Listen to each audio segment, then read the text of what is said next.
હાથીખાના વિસ્તારમાં આવેલ તેલના હોલસેલ વેપારીને ત્યાંથી એક ગ્રાહકે તેલ ખરીદ્યું હતું.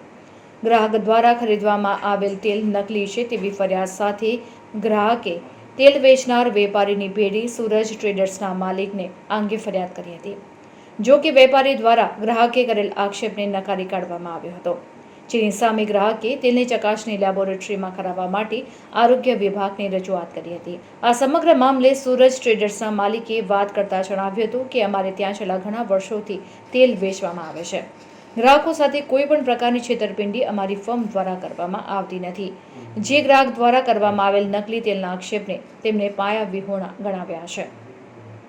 વધુમાં તેઓએ જણાવ્યું હતું કે અમારી દુકાન પરથી આ તેલ ખરીદવામાં આવ્યું હશે અને એ તેલ ડુપ્લિકેટ હશે તો એના માટે અમે જવાબદાર હોઈશું. અલબત્ત સૂરજ ટ્રેડર્સના માલિકે આ ગ્રાહક જે તેલ નકલી કહીને બતાવે છે એ તેલ પોતાની દુકાનમાંથી ખરીદવામાં નથી આવ્યું તેવી વાત જણાવી હતી. આમાં સત્યતા એટલે મારે ત્યાં સુધી તેલ તો લીધું જ નથી અને આ વિષયમાં મારો કઈ હું જાણતો બી નથી. ફરિયાદી એવું કહી રહ્યા છે કે ડુપ્લિકેટ તેલ હોવાની વાત સામે આવી રહી છે અને જો એ લેબોરેટરીમાં જશે તો હું ફરિયાદ કરીશ તેવી વાત કહી રહ્યા છે. તો આપ શું માનો છો?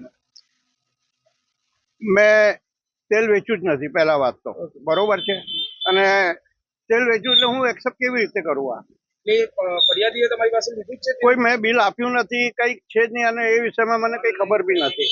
ઓનલાઈન પેમેન્ટ કર્યું છે એવું કે છે?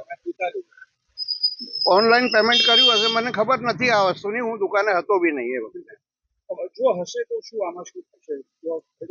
એવું કહે છે કે લેબોરેટરીમાં અમે ચેક કરાવી. હા, લેબોરેટરીમાં ચેક કરાવો તમે ભલે, પણ મારી દુકાનનું છે જ નહીં તો કેવી રીતે એક્સેપ્ટ કરું?